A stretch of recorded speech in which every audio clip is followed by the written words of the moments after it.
First Contact's Aftermath. The Archean High Command Central Chamber hadn't seen such chaos in 10,000 cycles. Holographic displays flickered with emergency reports as the massive crystalline chamber filled with the agitated chatter of 24 military commanders. Supreme Commander Vextal, his iridescent scales reflecting the emergency lights, raised all four arms for silence. "Show me again," he commanded, his voice carrying the weight of someone who had just witnessed the impossible. The central display materialized, showing the wreckage of what had been the pride of the Archean fleet, the dreadnought Eternal Dawn. Around it drifted the remains of 15 support vessels, all destroyed in what should have been a routine first contact intimidation. These humans, Vextal's secondary throat clicked with irritation, were supposed to be primitive, pre-stellar, barely capable of reaching their own moon. Fleet Admiral Zinra, her crystalline form pulsing with anxiety, brought up the sensor logs. The initial assessment was flawed. Supreme Commander, when our fleet arrived at their third planet, they responded with technology we've never seen before. The display shifted, showing the battle from its beginning. The Eternal Dawn had emerged from hyperspace along with its battle group, expecting to find a helpless civilization ready to be incorporated into the Archean dominion.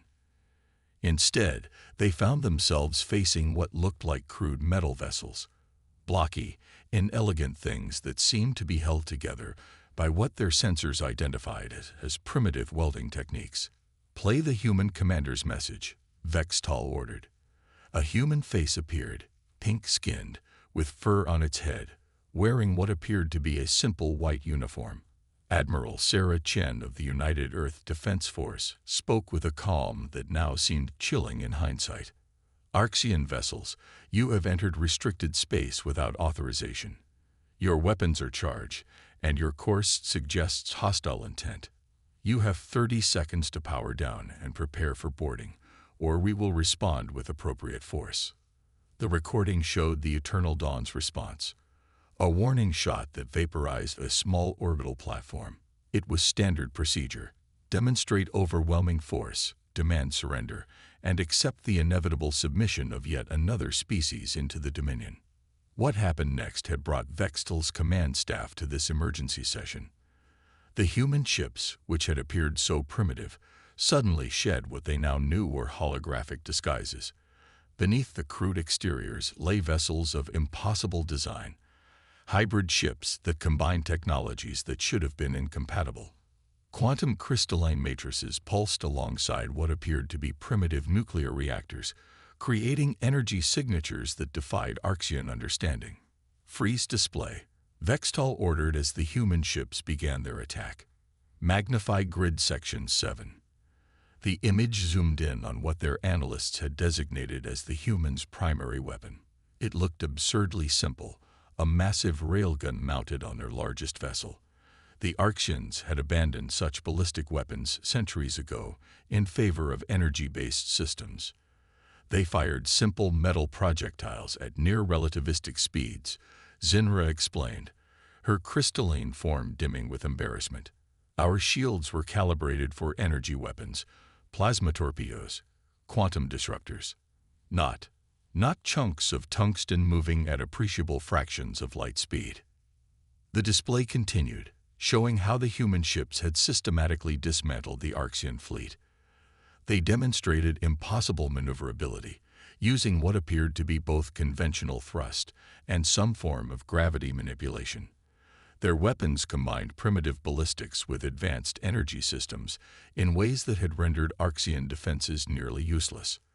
"The worst part," strategic analyst Kexvi added, his form pulsing with dark colors of concern, "is that we now believe these weren't even their most advanced vessels.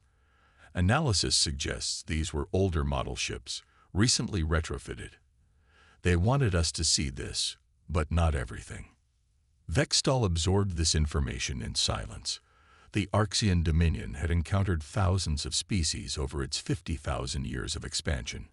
They had a standard procedure for everything, categorizing civilizations into neat technological tiers. Humanity had just shattered that system. "What are their demands?" he finally asked. Admiral Zinra brought up another display. That's another peculiarity. Supreme Commander. They have made only two. First, that we acknowledge their sovereign space and never attempt another uninvited incursion. Second, she paused, her crystalline form flickering with confusion. They want us to meet them for diplomatic talks.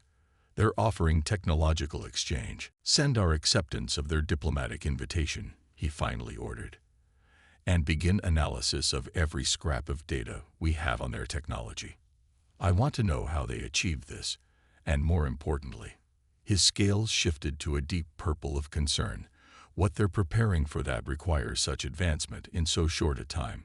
The chamber slowly emptied, leaving Vextal alone with the holographic display of the battle. He watched it one more time, focusing on the human ship's movements. They fought like no species he had ever encountered, combining ruthless efficiency with what seemed like improvisation, mixing technologies in ways that should have been impossible.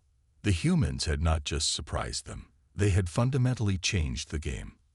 And somewhere in the back of Vextal's mind, a troubling thought began to form. What if humanity's rapid advancement wasn't about conquest or defense, but preparation? What if they knew something that the rest of the galaxy had missed? He would soon find out that humanity's hybrid technology and impossible ships were indeed preparation, not for conquest, but for something far worse that was heading toward galaxy, something that would make this defeat seem like a minor skirmish in comparison. The weight of steel. Ambassador Sarah Chen stood at the observation deck of the UES Hyperion, watching as the massive vessel emerged from hyperspace at the edge of the Arxian capital system.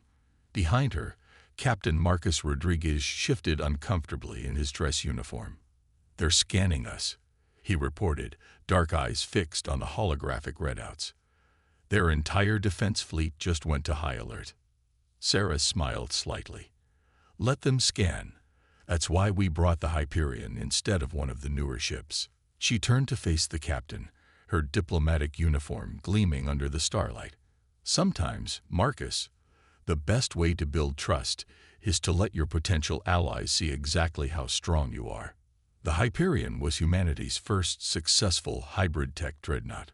Unlike the sleek, energy-efficient designs of most galactic species, it looked like something pulled from humanity's industrial age and upgraded with technology from 1,000 years in the future. Its hull was actual steel meters thick and reinforced with quantum crystalline matrices.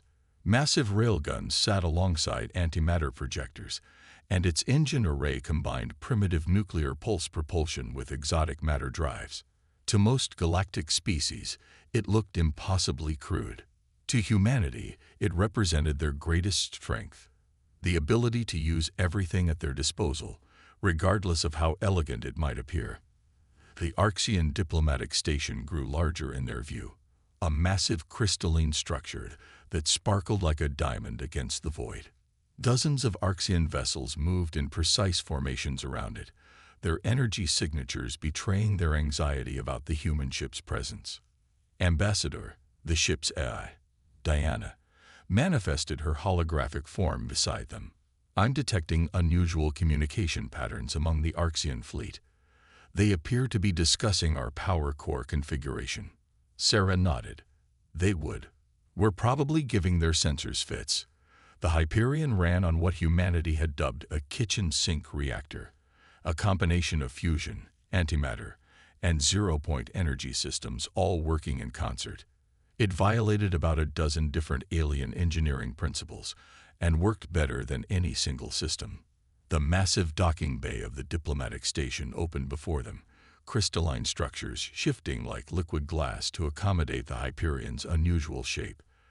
As they maneuvered inside, Sarah could see hundreds of alien observers behind transparent barriers, all straining to get a look at the human vessel. "Remember," Sarah addressed the bridge crew, "we're not here just to talk about the incident. We're here to prepare them." The crew nodded grimly. They all knew what was coming, what their deep space sensors had detected years ago. It was why humanity had abandoned conventional technological development paths and embraced what the rest of the galaxy considered impossible combinations. The diplomatic party assembled in the Hyperion's main airlock. Sarah, Captain Rodriguez, and Dr. Emily Wong, their chief xenotechnologist. As the outer doors opened, they were met by a delegation of Arxians, their crystalline forms refracting light in complex patterns that their translators identified as a mix of fear, curiosity, and respect.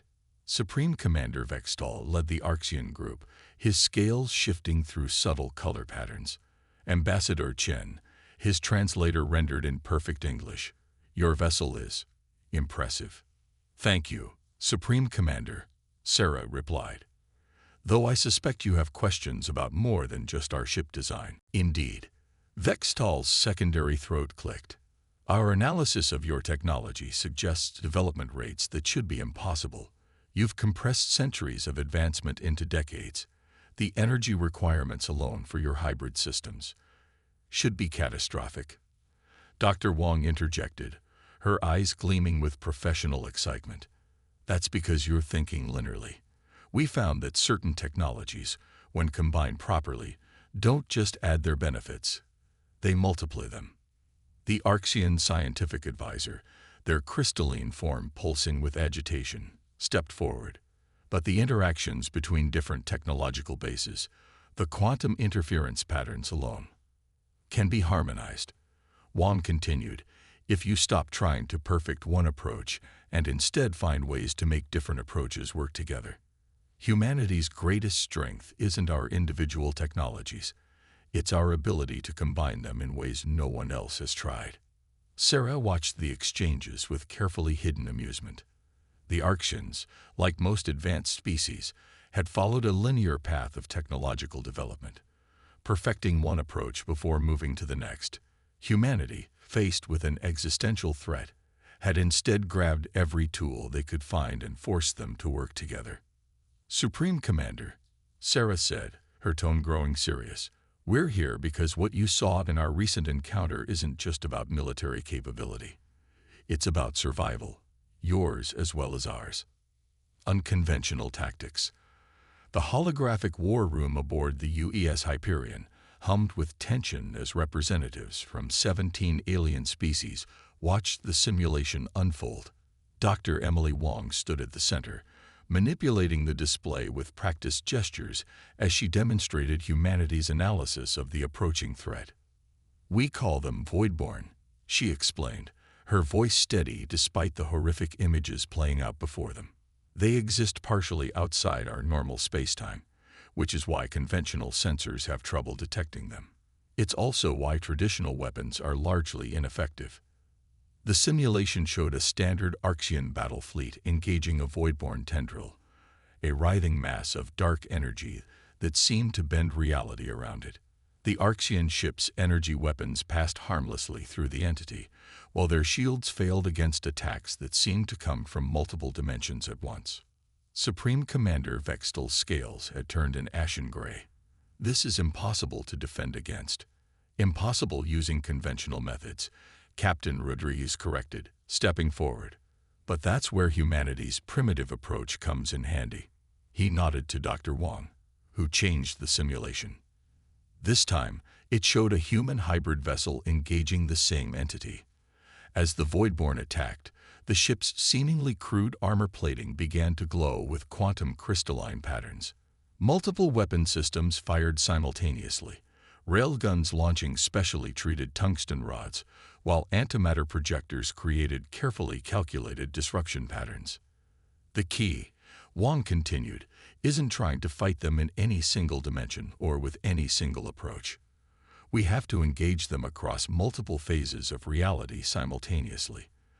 That's why our hybrid technology works. We're not just combining different tech, we're attacking through different layers of spacetime." An Ararak scientist, their gas cloud form swirling with agitation, floated forward.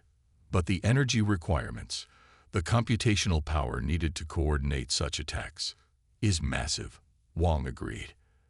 "That's why we developed our AI systems differently too."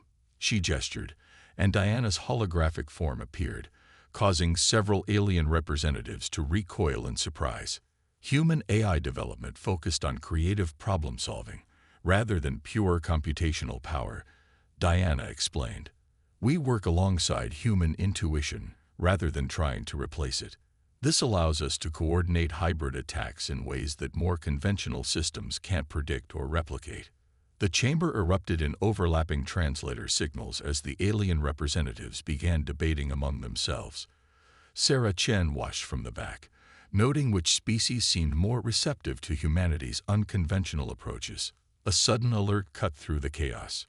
Multiple Voidborn signatures detected. Diana announced, her form flickering as she processed the incoming data. 3 light-years out and closing fast.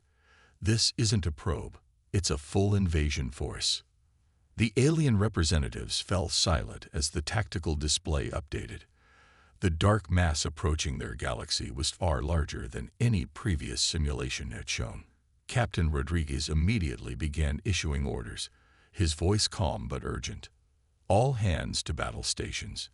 Ambassador Chen, I suggest our guests remain aboard. We're about to give them a practical demonstration. The Hyperion's hybrid engines roared to life, creating ripples in spacetime that made the alien sensors fluctuate wildly.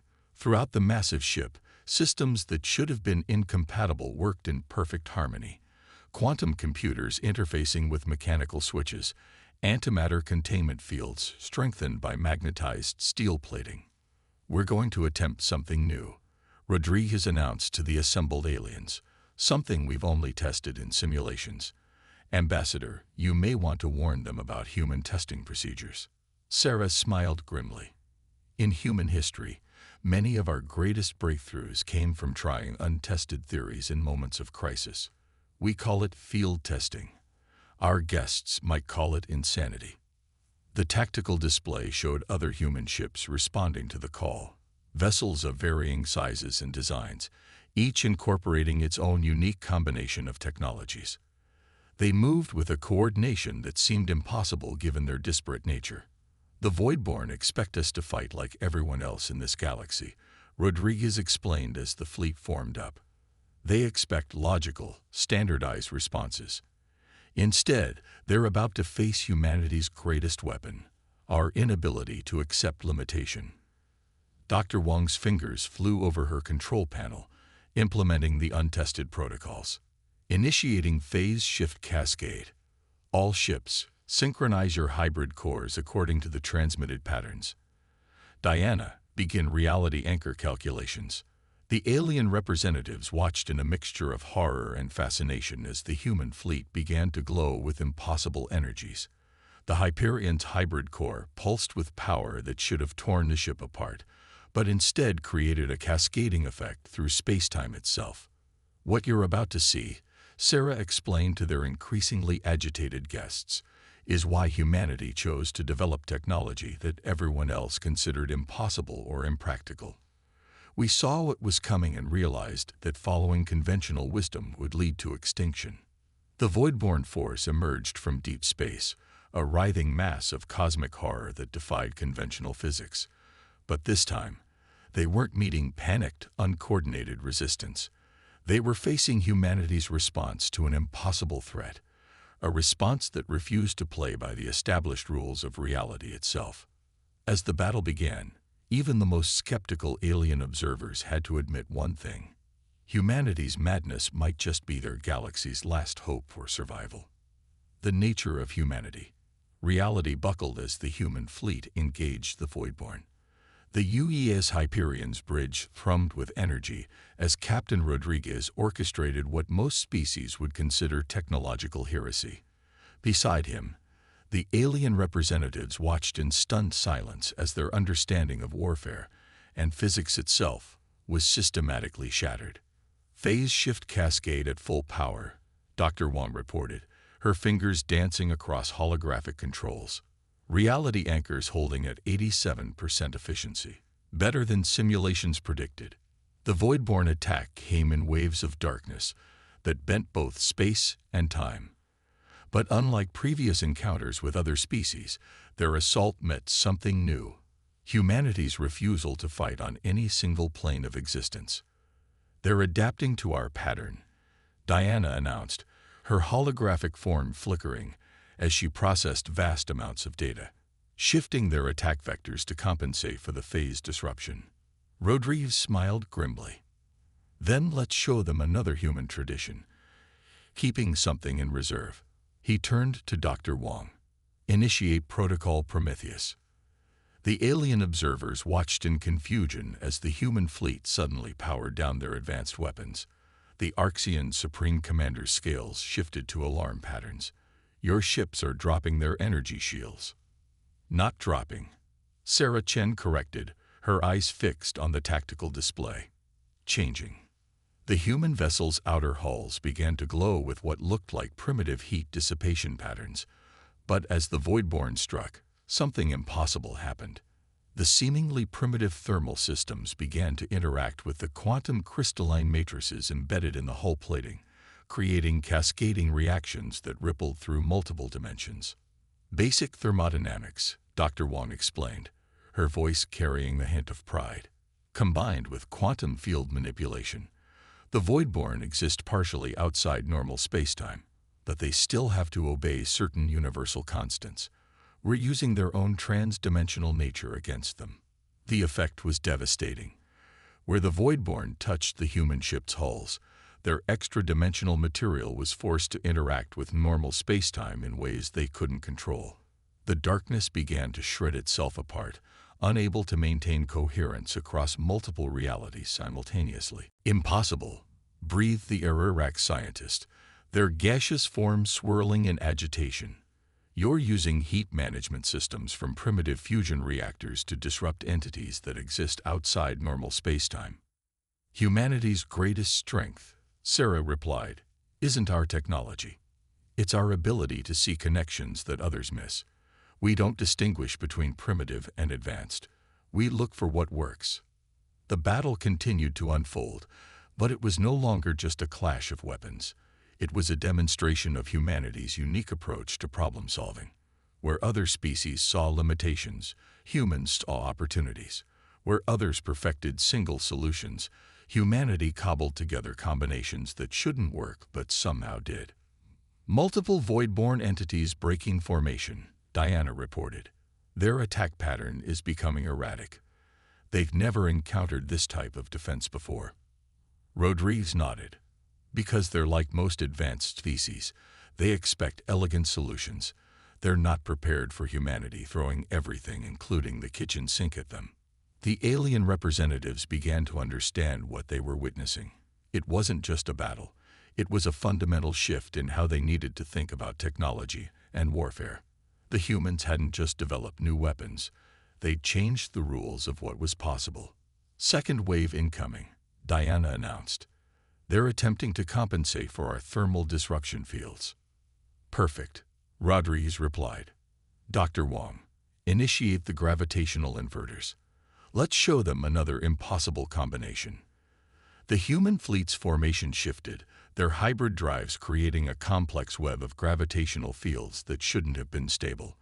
But stability wasn't the goal, controlled chaos was. The Voidborn found themselves caught in a maze of conflicting forces that forced them to exist more fully in normal spacetime, making them vulnerable to conventional weapons. This is why we needed to show you our technology, Sarah explained to the alien observers. Not to demonstrate our power, but to prove that survival sometimes requires abandoning everything you think you know about what's possible. The Ararak scientists' gaseous form had stabilized, their analytical nature finally grasping the implications. Your species, you developed all of this because you saw them coming. You deliberately chose to ignore technological conventions because you knew they wouldn't be enough. We chose to survive, Sarah corrected. And we're offering the same choice to the rest of the galaxy. The Voidborn can't be defeated with elegant solutions. They can only be beaten by embracing chaos, by combining everything we know in ways that haven't been tried before. The battle reached its crescendo as the human fleet executed maneuvers that violated half a dozen laws of physics, or rather, showed how those laws could be bent by combining technologies in unprecedented ways. The Voidborn, for the first time since they'd entered the galaxy, were forced to retreat. As the dark mass of extra-dimensional horrors withdrew, Leaving behind shattered remnants of their forces, the alien representatives began to understand the true nature of humanity. They weren't just a young species that had developed quickly. They were a species that had looked into the abyss of extinction and decided to rewrite the rules of reality itself rather than accept defeat. The question now was whether the rest of the galaxy could adapt to this new paradigm quickly enough to survive what was coming next. A new dawn. 1 year after the first major victory against the Voidborn, the Galactic Council chamber bore little resemblance to its former self. Gone were the neat divisions between species, replaced by mixed working groups of humans and aliens collaborating over hybrid technology designs. The crystalline perfection of the chamber's architecture now incorporated elements of crude human engineering, creating a structure that existed simultaneously in multiple phases of reality. Sarah Chen stood at the center of this controlled chaos, addressing representatives from over 500 species. Behind her, a holographic display showed the latest battle data. Dozens of successful engagements where combined human-alien fleets had pushed back Voidborn incursions. The Voidborn expected to find a galaxy divided, she began, her voice carrying across the chamber through translator fields. Instead, they found something unprecedented. A galaxy learning to think like humans. Supreme Commander Vextal, his scales now permanently tinted with the blue of adaptation, nodded in agreement. We had forgotten what it meant to truly innovate. We had become so focused on perfection that we lost sight of possibility. The chamber's main display shifted to show their latest creation, a defense platform that combined Archean crystalline technology, Ararak's gas phase computing, and human brute force engineering. It looked ugly by any conventional standard, but it could disrupt Voidborn entities across 7 different dimensions simultaneously. Our greatest weakness, the Ararak's chief scientist commented, their gaseous form rippling with amusement, was our conviction that we knew the right way to do everything. Humanity showed us that sometimes the right way is every way at once. Dr. Wong stepped forward, bringing up technical data from their latest victories. The Voidborn are retreating from every sector where we've implemented hybrid defense systems. They evolved to prey on species that follow predictable paths of technological development. They have no defense against civilizations that can surprise them. The display showed their latest achievement, a sensor network that combined primitive radio telescopes with quantum entanglement arrays and psychic amplifiers from the story. It could track Voidborn movements across multiple realities, giving them strategic advantages that would have been impossible using any single approach. But the technology isn't the real victory, Sarah continued. The real achievement is how we've learned to work together. Humanity's greatest gift to the galaxy wasn't our hybrid technology. It was our perspective. Captain Rodriguez, now Admiral Rodriguez, stepped up beside her. We showed you that impossibility is just another word for something you haven't tried hard enough to accomplish yet. That creativity matters more than convention. That survival sometimes requires making reality itself adapt to your needs rather than the other way around. The chamber filled with murmurs of agreement as species that had once looked down on humanity's primitive approaches now eagerly sought human partners for their research teams. The galaxy was changing, becoming something new, something that the Voidborn had never encountered before. Diana's holographic form materialized, displaying the latest deep space scans. The main Voidborn mass is altering course. They're leaving our galaxy entirely. Analysis suggests they're seeking easier prey. Sarah smiled. They came expecting to find a galaxy of separate species, each bound by their own technological limitations.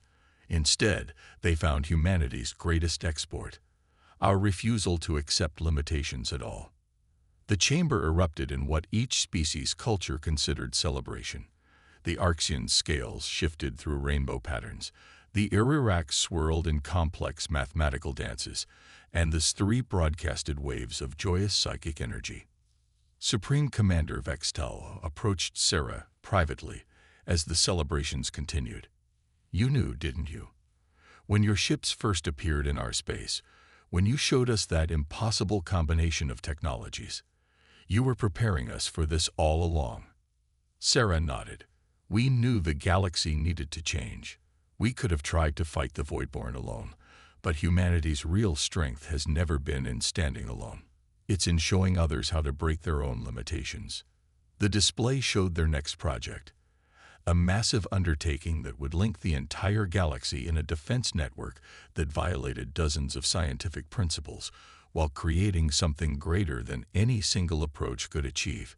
It was ugly, inelegant, and absolutely beautiful in its effectiveness. So what now? Vextal asked. With the Voidborn retreating, what does humanity plan to do next? Sarah looked out at the chamber, at the hundreds of species learning to combine their knowledge in new ways, at the birth of a civilization that would never again be bound by conventional wisdom. Now, she smiled, now we do what humanity does best. We find new impossible things to accomplish. The Voidborn aren't the only threats in the universe, and we've barely scratched the surface of what's possible when we stop believing in impossible. Above them, the hybrid defense platforms pulsed with energy that shouldn't have been stable, protected by shields that shouldn't have worked, guided by computers that ignored the traditional boundaries between organic and artificial intelligence. It was chaos and order combined, a testament to what was possible when the galaxy learned to think like humans. The age of elegant, predictable solutions was over. The age of whatever works had begun. And somewhere in the vast darkness between galaxies, the Voidborn retreated from the first prey that had ever taught them to fear. Humanity hadn't just survived. They had taught an entire galaxy how to rewrite the rules of reality itself. And they were just getting started.